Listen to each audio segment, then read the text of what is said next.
विकटोत्कटसुन्दरदन्त्रिमुखम् भुजगेन्द्रसुसर्पगदाभरणम्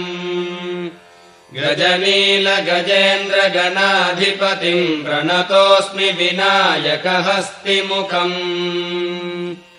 सुरसुरगणपतिसुन्दरकेशम् ऋषिगणपतियज्ञसमानम् भव गणपति पद्मशरीरम् जय जय गणपति दिव्य नमस्ते गजमुखवक्त्रम् गिरिजापुत्रम् गणगुणमित्रम् गणपतिमीशप्रियम् करधृतपरशुम् गणपानिम् कपलितपद्मरुचिम्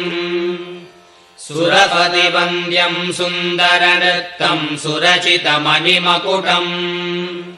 प्रणमत देहम् प्रकटित